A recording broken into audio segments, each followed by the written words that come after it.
In this tutorial, I'm gonna show you how I modeled this facade. The design features a prominent concrete ribbon that wraps around the entire structure, with a layer of vertical timber elements above it and another layer below it. For this demonstration, I'm going to use a small portion of the facade so I can show you how the entire system was created. I'm going to pick this line as a small portion of the facade. You go to geometry nodes and create a new geometry node modifier for this line.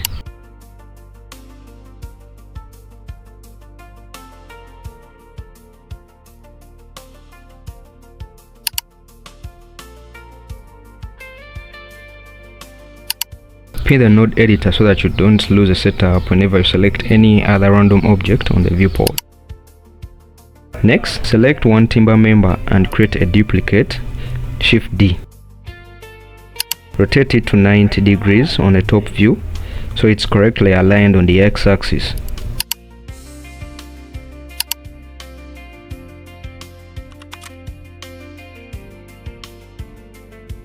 Press F2 to confirm the name of the object so that you can easily identify it. Then split the workspace so that you can have the outliner at the bottom. Search for the timber member by the name that you had referenced. But before instancing any object, let's first convert our line into a curve. Add redistribute curve points to evenly distribute points along the curve.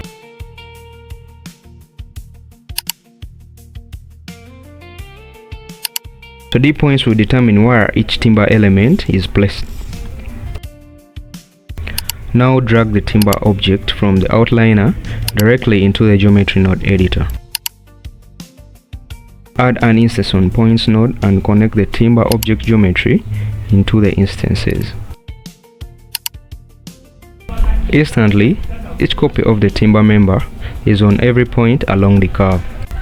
At this stage, let's adjust the rotation and scale of the instances. Rotate them on the z-axis until they are correctly oriented. Then scale them on the y-axis to make them slightly longer.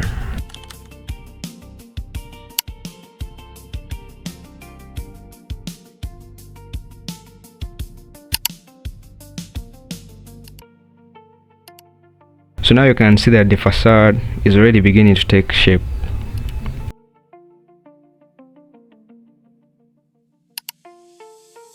You can continue refining the spacing and the alignment until the timber members fit perfectly within the concrete ribbon.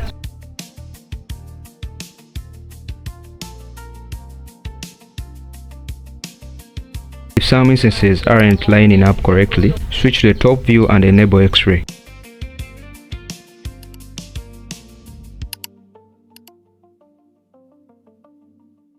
Select all the control points and press SX0 to align them on the x-axis. If necessary, you can also repeat the same process on the y-axis with SY0 so that you can align them very well. Remember, the alignment will make it a perfect facade. When you're satisfied with the results, add a realize instances node.